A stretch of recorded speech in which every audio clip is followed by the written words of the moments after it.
This is the Flightcast, a place where opinions aren't right or wrong, and where we can agree or disagree about movies, TV, and other assorted media because it's all subjective. My name is Ray. Thank you so much for joining me, and obviously I join you for today's episode, recording here with a heavier heart, definitely. I have to talk about the one and only James Earl Jones. There's just no way I can not do an episode about this. I know it's been a minute since I've recorded one, but before getting into all that, always want to remind everybody listening to this show that you can find it and the other shows that I record at theflightcast.com or wherever you get your podcasts, whether it's Google Podcasts, which is now YouTube, or at least it's on YouTube. The Flightcast podcast is available on my YouTube channel, believe it or not. So if you want to stream it on YouTube, you most certainly can. At this point, if you just look at the Flightcast YouTube channel, the new episodes get posted there in the RSS feed. That's a brand new thing because Google Podcast ended. I think Wally brought that up to me a little bit ago, and they sent me emails on it, and I just kind of was like dismissing it, and then they were like, end of August, and I was like, okay, I need to do something about this. Oh, I can put this on my YouTube channel, why not? So yes, you can listen to the Flightcast podcast on YouTube at the Flightcast, as well as Apple Podcasts, Stitcher, all that good stuff. The Overcast app, which is what I use for sure.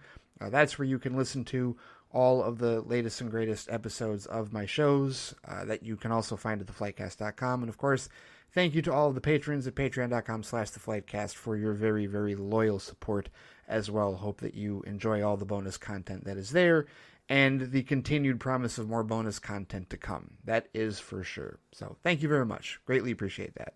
All right, so full disclosure, I'm not going to spend this entire episode talking about James Earl Jones, but I am going to definitely talk about it here for a little bit, for sure, because this is one of those days that I dreaded for a long time, just to be honest with you. You know how, like, you have favorite celebrities, right? You have favorite people in Hollywood, favorite actors, favorite creatives, whoever it is, right? And they've been a part of your life for so long. You've grown up with their work. You have been emotionally attached to literally their entire career and everything they've done, and you always look forward to anything new that they put out. But you know they're getting up there, and you know that you yourself are getting old, so there's like this special list, right? Like there's some celebrities like, okay, I like that person, I like that actor, I like that director, I like that writer, whoever it is, right? And then there's like this other list of celebrities that are just on a higher tier where it's like, okay, if this person, when this person dies, that's gonna wreck me. That's absolutely gonna mess me up.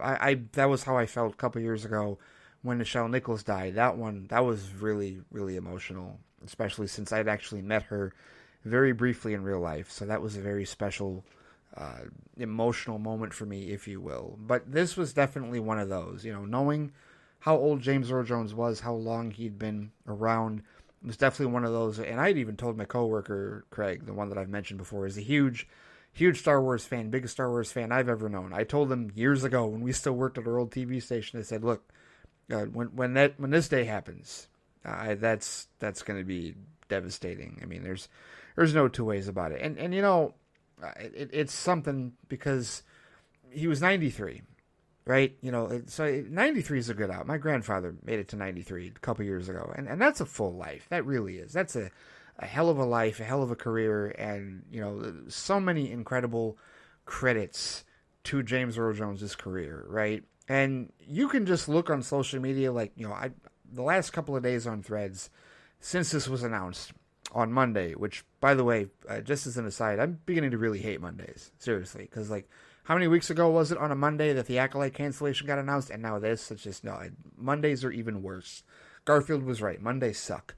Mondays are just not fun whatsoever, especially not when it comes to bad Star Wars related news in that regard. But at any rate, the last couple of days since James Earl Jones passed, since it was announced that he passed at the age of 93, so many different tributes and so many different people have posted about him in the last couple of days. And you can see the body of work and the impact that he's made on, like, the audience itself and so many different generations just in how they post their tribute, because I saw people, rest in peace, Lord Vader, obviously Darth Vader, which is, without question the most iconic role that he played, I would say, no doubt, the voice of Darth Vader, that is, of course, with all due respect to David Prowse, Bob Anderson, and of course Hayden Christensen. But, you also had people that, like rest in peace, King Jaffe Joffer. In fact, I saw the people were posting the scene in Coming to America, for people who've seen that movie, such a brilliant movie, which was actually, believe it or not, full disclosure, the first thing I ever saw James Earl Jones in. Yes, that is true. I was 6, right? I was like 6 going on 7, something like that, right? And my parents, my mom in particular, they had a copy of Coming to America, and they were watching it in the basement, and I sat there quietly like a good kid and watched the movie with them. And so that was my first introduction to James Earl Jones. Because, of course, like I've said many times already, I could watch already movies when I was a kid, so long as I didn't repeat any of the language and knew that all of the violence was fake. Well, there was not a whole lot of violence at all, if any, in Coming to America, but plenty of language. So, yeah, I definitely was not allowed to say any words whatsoever in that movie. But that was my first experience with James Earl Jones. So 2 years later, when my grandmother Gladys finally showed me Empire Strikes Back for the first time, that was my first thought when I saw and heard Darth Vader. I said, that sounds like a robotic version of the King from Coming to America. That was totally my frame of reference for that as a little kid. But the scene in Coming to America where he arrives in New York, right? Akeem has sent him that letter, kindly send 300,000 American dollars immediately, as we are in dire straits. Actually, it wasn't Akeem that sent it, it was Semi, because Akeem had given away all their money and all of their goods, and Semi's like, this is nuts, we need all of our rich stuff, the king needs to save us. And so, of course, he writes the letter to the king shows up, right? And it's like this big, huge procession of cars and a giant limo, and it's this, this African drum beat and this really incredible score, right? And it's this absolutely like charging, like dominant music as the door opens, the rose petals get out on the floor, or on the ground rather. He steps out, and it's this great dynamic balanced shot of him towering over the camera, wearing that lion's mane and that hat and the glasses and the suit. It just, it was so badass. And I saw people posting that saying, hopefully this is how he entered the heavenly gates. And I 1000% agree with that. Hopefully that is exactly how he entered the heavenly gates, for sure. So I saw people posting that. And then, of course, Mufasa. I mean, so many people, Gen X, or not Gen X, really, millennials, to be honest with you, who grew up with Mufasa as the big name, the big character that everybody in our generation really associates with James Earl Jones. Because we all grew up with The Lion King, all of us. Or else one of us. We saw that as a family. Me, my mom, my dad, and my sister Rachel all went and saw that movie as a family at the Laurel Park AMC theaters in Livonia. And yeah, that was a family moment, right? That was just one of those where it's like, okay, no, we're going to see this movie. We're going to go see this movie.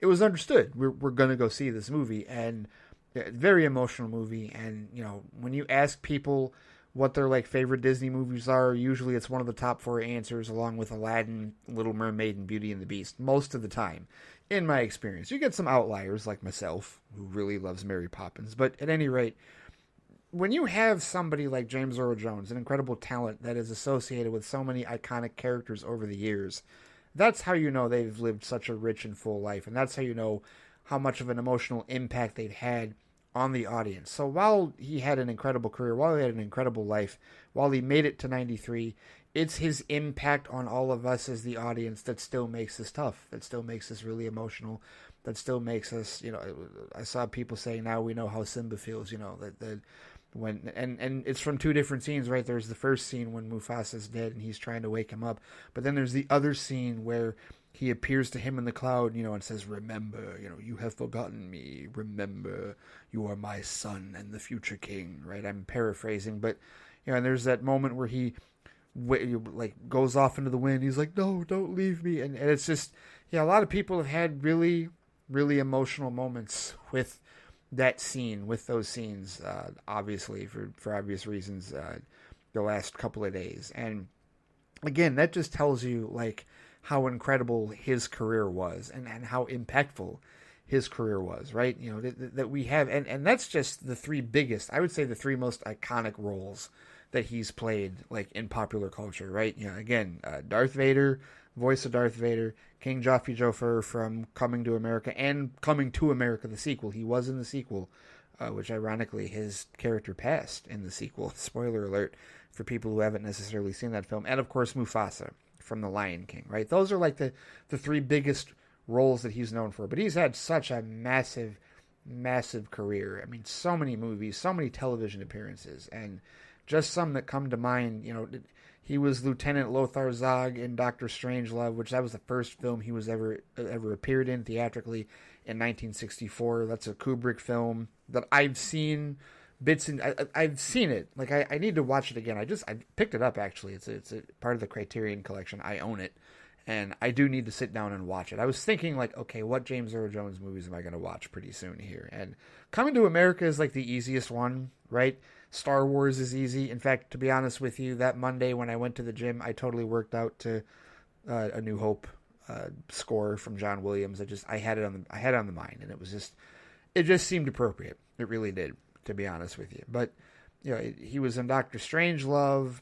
There was the movie that he did with Billy D. Williams and Richard Pryor, which is the Bingo Long Traveling All-Stars and Motor Kings, which is a movie I've never seen all the way through, but it was on Bounce TV many years ago when it was one of our sub-channels at the station in Flint that I used to work at, and that's how I discovered that it existed. And it's a sports comedy about a team of enterprising ex-Negro League baseball players in the era of racial segregation, and it's like, come on now, that just sounds entertaining. Like I should just go ahead and try to watch that. I don't even know where maybe that's on Brown Sugar, which is another free app out there. No, pardon me, Brown Sugar is not free. It's a subscription app, but it's probably somewhere out there streaming.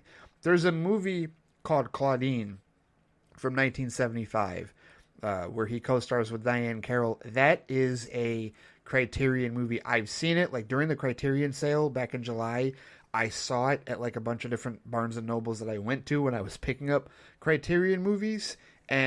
But I was like, I'll think about that one later. Now I'm definitely going to get it. The next Criterion sale, Barnes & Noble, I'm picking it up.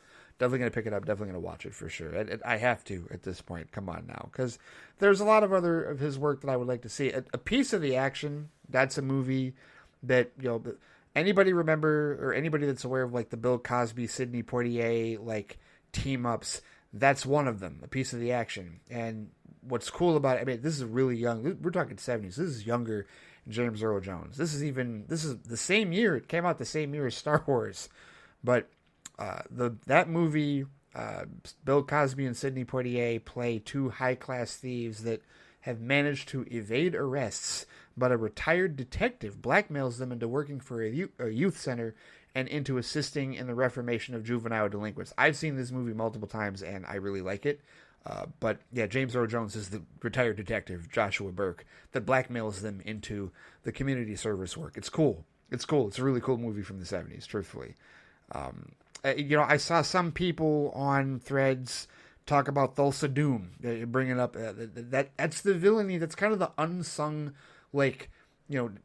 underrated villainy that he played, right? Because it's actually him. And if you haven't seen Conan the Barbarian, you should, just for his villainy. I mean, the movie itself is actually good. I actually really do like Conan the Barbarian. Not so much Conan the Destroyer or Red Sonja. I've seen all of those. We reviewed all of those for Squadcast Media for that Patreon back in the day, like a couple of years ago, really. But no, his Thulsa Doom villain, James Earl Jones, in Conan the Barbarian was actually like really creepy and really strong, and like his whole speech about flesh being more powerful than steel and the cult that he commanded, like that, it's awesome. It's really some of his best work, to be honest with you, as a villain, right? Outside of Vader. Like, if you want to see him be a villain without the robotic voice and without, the robotic suit and the helmet and all that, yeah, definitely watch Conan the Barbarian.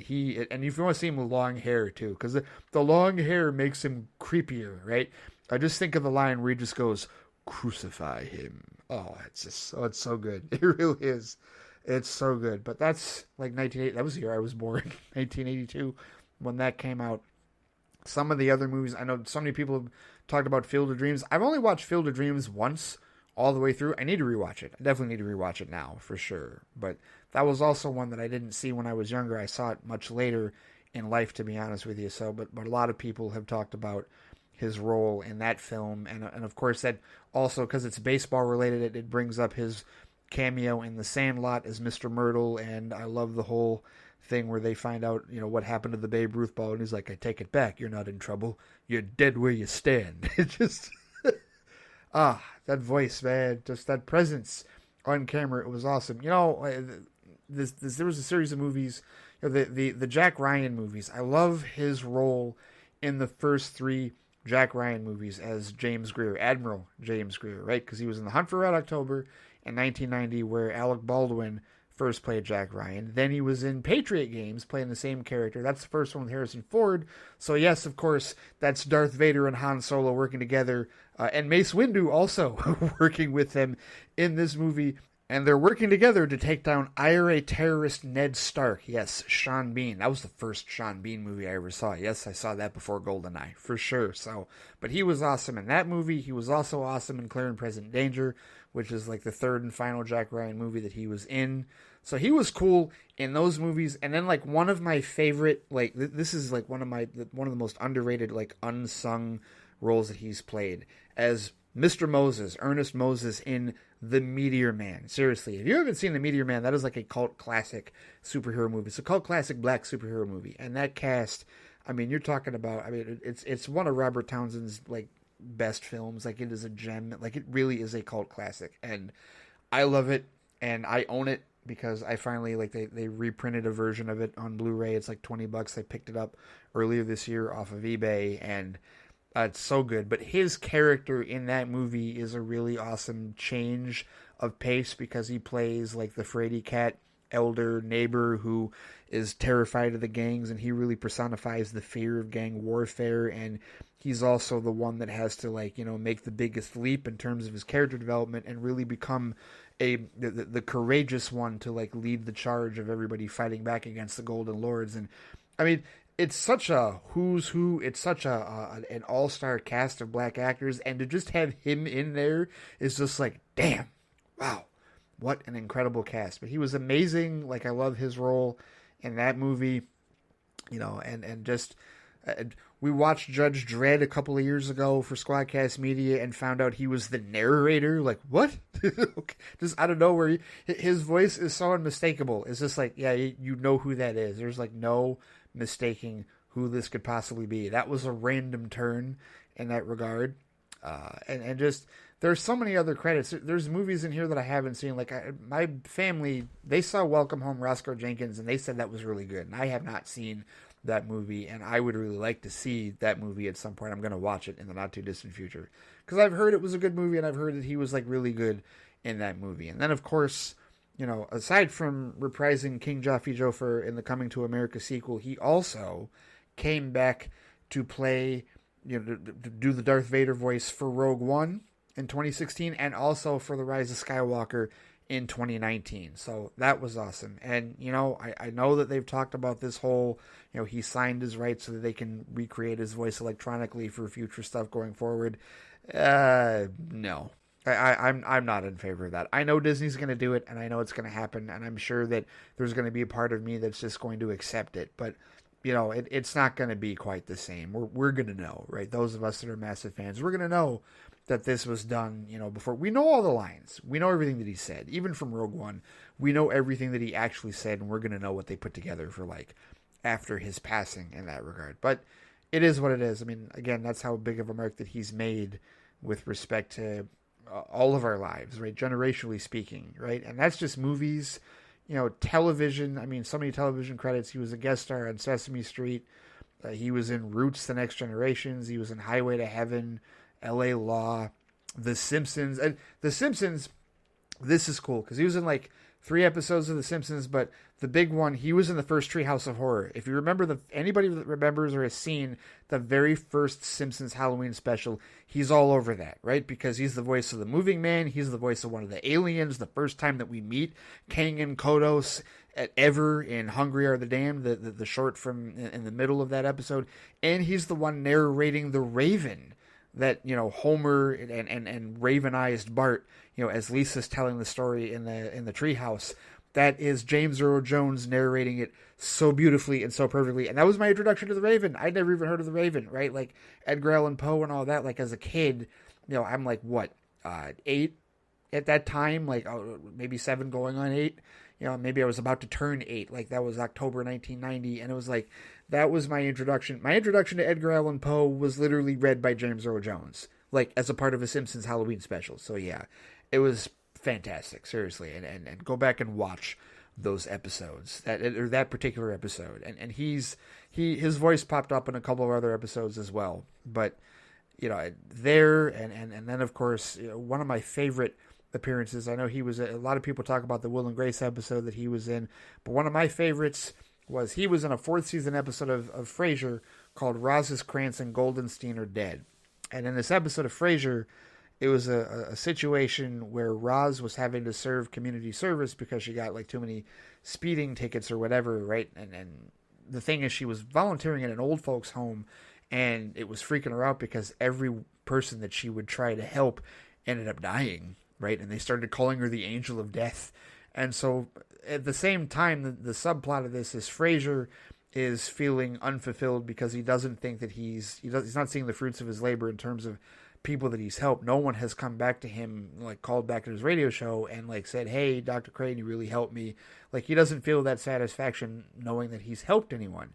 And so while he is trying to help Roz get over her fear of working at this rest home, he finds a patient finds him rather, a patient, Norman Royster, who's a blind man, played by James Earl Jones, who tells him that after his wife died, that he listened to Frasier's show, and Frasier was talking to somebody else who was trying to cope with the loss of his wife, and he told him to keep pictures around him of his wife to help him get through the transition. And Norman had like this face mold of his wife's face, and he took Frasier's advice and used that as his pictures, and he said it made a world of difference, and I want to thank you. And it was just this really awesome, I mean, the gravity, right? I mean, come on, it's flipping James Earl Jones and Kelsey Grammer, and it was just a really like heartfelt, like awesome, like piece of the episode. And I love that show. Frasier is like my number one favorite like sitcom of all time. And the other night, it might have even been Monday. Yeah, it was Monday. Truthfully, when the news broke, Pluto TV, for people who don't watch Pluto TV, Pluto TV is like the best free ad-supported television app out there, pound for pound. I mean, their user interface is even better than Paramount Plus. In fact, I've said before, Paramount Plus needs to take their user interface for that. But at any rate, they used to have a sitcom channel where they would show episodes of Cheers and Frasier along with like King of Queens, right? And so they changed it starting this month, where they took Cheers and Frasier off of the sitcom channel and they gave them their own channel. There is a Cheers and Frasier Pluto channel where it is all their episodes. And what happens is, at like 9 o'clock, I mean, they show like a smattering of Cheers episodes in a row, and then they show a smattering of Frasier episodes in a row, and the changeover is at like 9 o'clock. Well, the thing is, on Monday night, they were like in the middle of showing episodes out of season 3 of Frasier. I know this because I've seen these episodes so many times I can quote them, just about all of them. I knew where they were at in terms of their progression for the episodes that they were showing. But the very first episode that they showed when the changeover went from Cheers to Frasier was Roz's Krantz and Goldenstein Are Dead. They showed the Norman Royster episode with James Earl Jones. They showed that first at 9 o'clock, and then they went back to their regular routine in terms of showing the episodes in the 3rd season that they were in the middle of. And I know they did that on purpose. I know somebody there at Pluto TV, in the wake of the announcement of his death, put that episode on and showed it that night. I know that's what it was. I know it was a tribute. I don't know if anything's come out in the news about it, but I saw that, and I absolutely appreciated it as a fan. That was a really like awesome touch. That was a cool thing for Pluto TV to do. It really was, because that was a really awesome appearance that he had there. And some of the other appearances, like I said, people have mentioned the Will and Grace episode where he was himself.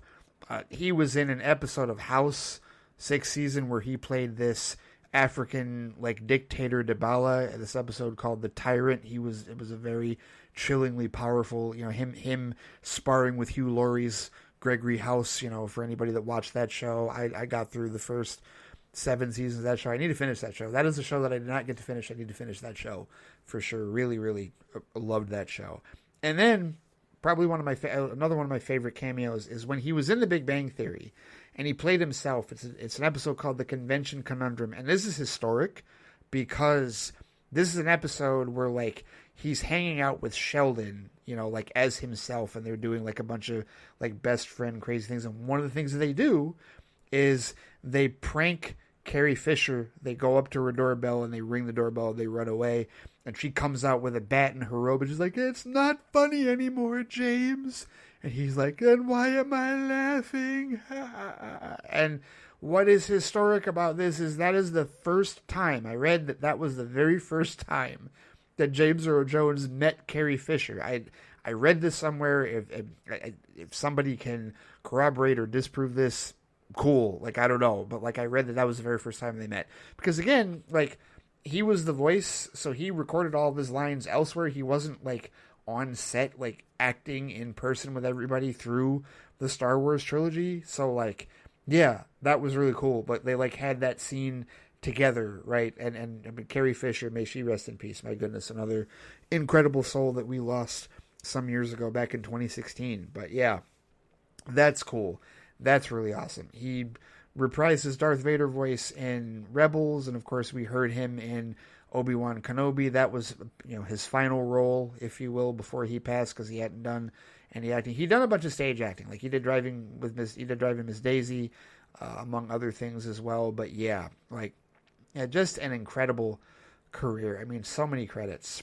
He EGOT winner. His Oscar was honorary, but still, to get an Emmy, a Grammy, an Oscar, and a Tony, he one of the chosen few to be able to have that honorific for sure, which is awesome. And I mean, so many.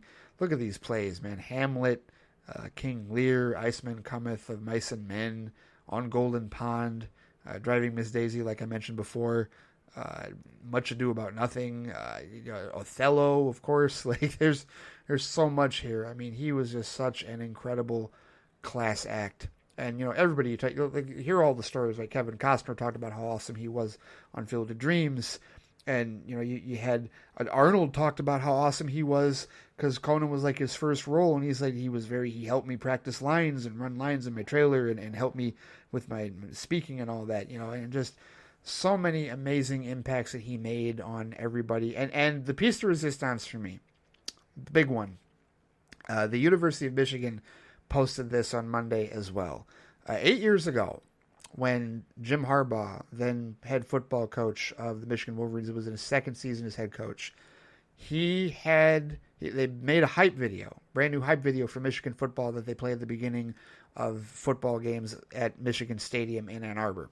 And they made a new hype video, and Jim Harbaugh asked James Earl Jones to narrate it. And so, yes, there is now a narration. He starts it off, "This is the University of Michigan," right? In full, this is CNN narration voice. And it's awesome. He's like, "We are loyal Wolverines." Because James Earl Jones, class of 55, U of M, University of Michigan. Because he's from, I think he's from Arkansas, but he grew up in Michigan on a farm. He talked about that a lot. So he's a Wolverine. He's a Michigan man. He was a Michigan man. And so that, of course, has even more significance for me. And if you go to a Michigan football game in Ann Arbor, you'll hear his voice. You absolutely hear it. I did hear last time I went to a game, which was some years ago. I definitely heard his voice in that hype video, and it's immortalized. So it'll be there, and hopefully they'll hang on to that for a good long while, especially now. But they posted that video on their X account, X/Twitter, the other day, as the note of his passing. But yeah, just such an incredible career and just such an amazing impact. He will absolutely 100% be sorely missed and, deeply missed by all of us, truthfully, those of us who are massive fans. And we have so much of his work to enjoy. So such an incredible career, such an amazing body of work. Like I said, there's movies of his that I've seen that I could, or guest appearances on shows that I could totally just watch at any point in time. And there's other stuff, like I said, Claudine and other movies that I have not seen of his that I now definitely want to watch and definitely become more acquainted with, like, the rest of his career that I haven't seen, and I just have not seen. It's all there. I mean, there's so much work there. So yeah, I wrote a piece about it. I did it in memoriam piece because for the celebrity deaths that really hit hard for me, that are a lot more personal to me, like Nichelle Nichols, of course. I wrote one for Mary Tyler Moore when she passed. I wrote one for Ed Asner when he passed. Adam West, of course, when he passed. And so I wrote another one for James Earl Jones, definitely, when he passed. And that you can find that on theflightcast.com as well. It echoes a lot of the same sentiments that I've just talked about here in this episode. But yeah, James Earl Jones, may he rest in power. May he rest in peace. His impact on us as the audience will never be forgotten. And we will thoroughly celebrate and enjoy his work for the rest of our days, no doubt about it, as one of the greatest actors of all time. That is somebody I will do a GOAT argument for. He is one of the greatest of all time. There's no question about that. So we salute you, Lord Vader, King Joffrey Joffer, Thulsa Doom, and, of course, Mufasa, among many other iconic roles indeed. All right, before I take off for this week, there were a couple of things that I did want to bring up real quick. I didn't do a flight review episode of Beetlejuice Beetlejuice, but I did see it.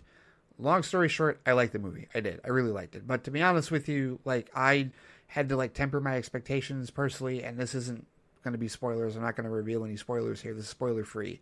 I had to not really attach myself to how much I love the first movie. The first movie is one of my favorite movies of all time, and to me, this isn't on the same level as the first movie. It's very faithful. It's very faithful and absolutely it is within the same vein, tone, and world of the first film. But to me, it's like Ghostbusters Frozen Empire. Ghostbusters Frozen Empire, one of the reasons I like that movie, maybe even more than Afterlife, is because it builds out and fleshes out the world of the Ghostbusters in terms of the ecosystem and everything and the characters that inhabit it and how the world works within the Ghostbusters. And I think Beetlejuice Beetlejuice does the exact same thing for the world of Beetlejuice. Right? If the first movie established the rules for the living and the dead in that universe, Beetlejuice Beetlejuice absolutely furthers that. And it is a true sequel. It is. It's absolutely a true sequel.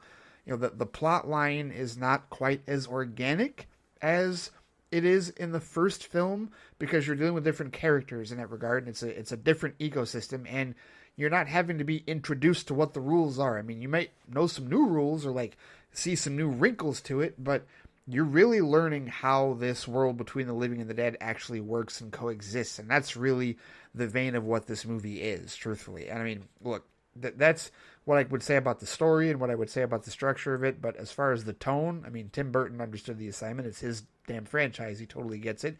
And Michael Keaton is Michael Keaton. Michael Keaton is amazing. Yet again, he just inhabits this character, brings it to life in a way that is just unparalleled to anybody else. Catherine O'Hara, hilarious. Absolutely phenomenally hilarious as Delia. Love her.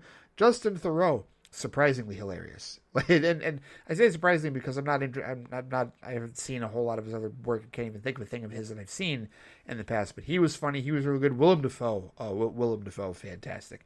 Absolutely fantastic. And Winona Ryder absolutely played older Lydia, like Mother Lydia, as I would expect her to play it.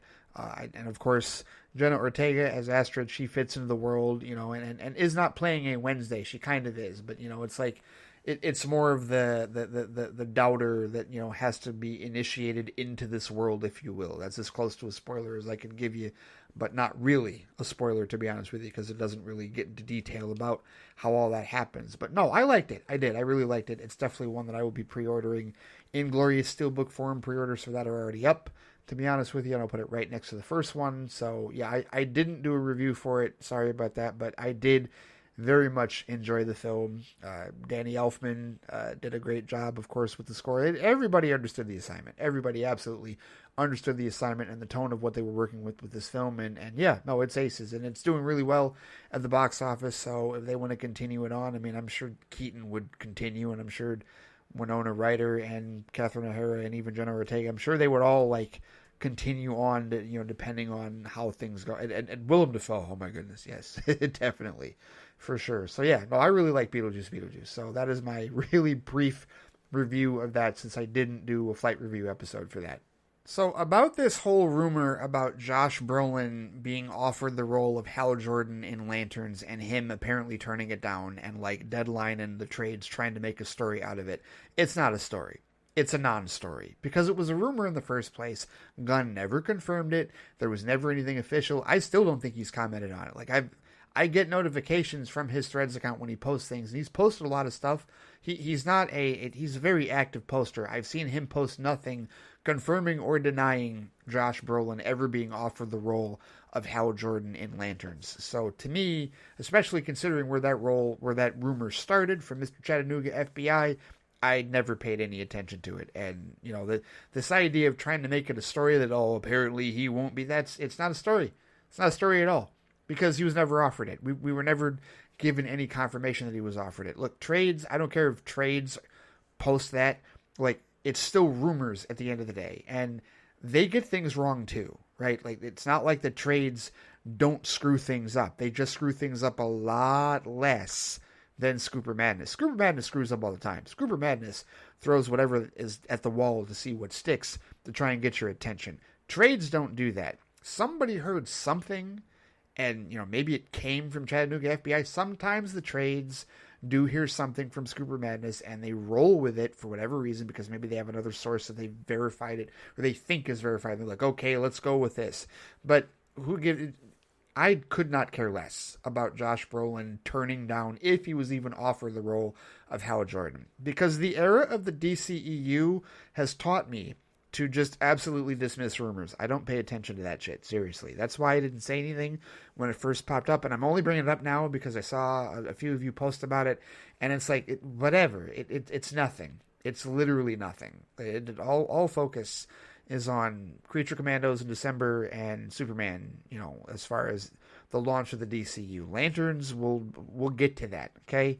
We'll probably hear some more news and casting about Supergirl Woman of Tomorrow before we get to, anything with respect to Lanterns. So whatever. That is such a non-story, nothing to pay attention to whatsoever, and I'm done talking about it as of right now. But apparently when it comes to Destin Daniel Cretton directing the next Spider-Man movie in the MCU, that may not be a rumor. I mean, it does say in the article, first of all, it's the Heat Vision blog from Boris Kitt, and it does say in the article that Sony and Marvel did not comment. They weren't available for comment, but it is saying that the Destin Daniel Cretton, for people who don't remember, that is the director of Shang-Chi and the Legend of the Ten Rings, that he is in talks, it says, to direct Spider-Man 4. And there was, I guess, a lot of speculation on who was going to do that, because I guess that John Watts was done with that. I guess they were moving on from that. He had done his trilogy, which is a phenomenal trilogy, fantastic trilogy with him and Tom Holland in the MCU. But there's definitely been speculation as far as like where we're headed because of the way that No Way Home ended, and where we're going with the Spider-Man character in the MCU. And so, yeah, it looks like he's going to be, at least he's in talks, right? But it's the in talks phase. We've been through this before with actors and with directors and creatives, where that means that there's smoke, but they haven't signed on the dotted line yet. So that's where we're headed. It says, sources says that Spider-Man 4 is running, not crawling, full steam ahead, and will shoot early next year. They don't know what the story is going to be, though, in that regard. I mean, obviously it'll be Peter Parker. It'll be Tom Holland's Peter Parker in that regard, and furthering what we saw as far as where his character is at the end of No Way Home, and hopefully continuing to use that iteration of the costume, because that was a very classic, very very awesome iteration of the Spider-Man costume that many of us really enjoyed. But yeah, that apparently is at least moving forward, but it is in talks, so it's not a rumor, and that we don't have anybody from the Marvel Council or Sony to like confirm or deny that like we do with DC, but they also haven't had to deal with rumors quite the same way like DC has over the years. So this is one that we can keep an eye on and say, well, no, that makes sense, because he did a fantastic job with Shang-Chi and the Legend of the Ten Rings. But I know a lot of people out there, and I saw some reaction to this on Threads saying, well, wait a minute, where's our next Shang-Chi movie? Where's our sequel to that? Or remember, at the end of that movie, it says the Ten Rings will return. That's what I want to see. I want to see Manga Jung as his sister come back with a Ten Rings movie, because she was badass. She stole the show. I love the movie. Shang-Chi and the Legend of the Ten Rings is a fantastic movie, and I love everybody in it. But Manga Jung stole the show as his sister. I cannot wait for her to do more. Please, where the hell is her stuff? Like, where's her show? Where's her Ten Rings show or movie, whatever it is, right? Put that shit on Disney Plus. I don't care. I cannot wait for that. But you know what? Spider-Man obviously is a bigger character, as long as we know they're going to do more with Shang-Chi, right? I know it's been a few years. It's been 3 years, right? Because it came out September, like early fall of 2021, right? That big logjam that I've talked about before, where it was, Black Widow, Shang-Chi and the Legend of the Ten Rings, Eternals, and Spider-Man No Way Home in a 6-month period, right? Remember that back end of 2021. Yes, I know it's been a minute since that, and I know there's other stuff going on in the MCU. I can be patient, though. I can. Especially if he's going to be doing a Spider-Man movie. We'll see how that goes. Spider-Man takes precedent. Remember, Spider-Man, God tier of popularity along with Batman. Those two say jump, and the rest of us say how high, right? And that's a great segue into this last thing that I want to talk about really quickly, which is, as far as the Batman is concerned, and of course the Batman 2, they're going to start filming that early next year. It has been confirmed by Matt Reeves that Robert Pattinson will not be in the Penguin series. That we are like a week away from seeing that. Maybe a little over. No, we're a little over a week away, like a week and a day or two away from seeing that on HBO, premiering on that, and also on HBO Max, right? But apparently people, some of you, not all of you, but some of you were up in arms, because after he said that, there was some talk and some comments that Matt Reeves made with respect to what he's going to do with the sequel. He said it's going to dig into the epic story about deeper corruption, and it goes into places that he couldn't anticipate in the first one. He says the seeds of where this goes are all in the first movie. It expands in a way that will show you aspects of the character you never got to see. Batman is constantly battling these forces, but those forces can't be entirely exercised, so the next movie delves deeper into that, he says. But here, apparently, is what he said that got people, that got some of the fans' feathers ruffled. He said, the Penguin will be back in the new movie, but whether or not more Batman villains pop up remains to be seen. Fans have called for Reeves to add the supernatural villain Gentleman Ghost to the sequel, because Gentleman Ghost was in Batman Cape Crusader recently on Amazon. But he told SFX that will not be happening as it does not fit with his grounded take on the comics. He said, quote, what was important to me was to find a way to take these pop icons, these mythical characters that everybody knows, and translate it so that Gotham feels like a place in our world. We might push to the edge of the fantastical, but we would never go into full fantastical. It's meant to feel quite grounded, he says. Reeves continued, it doesn't mean that you won't see characters that people love, he says. That's exactly what we want to do. Gentleman Ghost is probably pushed a bit too far for us to be able to find a way to do, but there's a fun way to think about how we would take characters that might push over into a bit of the fantastical and find a way to make sense with that. Make sense of that, pardon me. And so this is from an article, a Variety article that's a couple of days old. This was on September 4th, actually. This is like a week ago, by Zach Sharf. And his comments about not going into the fantastical have prompted a lot of ire and drawn the ire and the angst of probably a decent amount of you and many others that think that, you're tired of seeing a grounded Batman. Why are they so afraid of doing the fantastical? I think that our old buddies at DC On Screen, I think, even put up an episode that I haven't listened to yet, because I haven't listened to those guys, and I haven't talked to those guys in a minute, to be honest with you. Used to talk to them a decent amount back during the earlier days of, the more active days, if you will, of Squadcast Media. But yeah, they did an episode about, what is it? They called it The Folly of Fearing the Fantastical. And they also talked about the cancellation of Dead Boys Detective after one season on Netflix. So there's another Netflix show canceled. But yeah, they had some thought. I mean, that title probably says it all in that regard. But here's my thing, guys. Look, I mean, as far as the fantastical with respect to Batman, I mean, look, is he really a fantastical hero in that regard? Not really, okay? And like it or not, the more grounded takes on Batman have succeeded. Okay, the Dark Knight trilogy succeeded massively, right? They started the billion-dollar era of comic book movies with The Dark Knight and The Dark Knight Rises, however you feel about either of those movies, okay? The Batman made $772 million, would have made more had it not been for the 45-day to HBO Max release window in theaters, right? That was just a different time at that point. But the grounded takes on Batman work. The general audience likes it. They appreciate that. So why wouldn't they continue doing that? And I hear fans all up in arms, saying, we're never going to see Mr. Freeze, we're never going to see Poison Ivy or some of the more fantastical villains. Well, no, you very well could see them, because, I mean, you look at the tech that is in the first Batman film, right? The detective vision and some of the other comic book aspects. I think there absolutely could be a grounded way to do some of those villains, but you want to see like full-blown Clayface, right? You want to see the Mud Monster, right? You want to see stuff that you saw in Batman the Animated Series and you've read in the comics.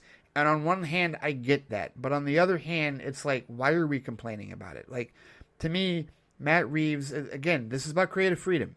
And you want to be all upset that he's not going to dive headfirst into fantastical. Well, tough shit, in my opinion. Because this is his universe. And he wants to flesh it out in that type of vein. And to me, I feel like the fantastical Batman that you've been clamoring for and aching for decades on the big screen, even though you did get some of it. I mean, come on now. We did get some of it with both Burton and Schumacher's films. Come on now. We did.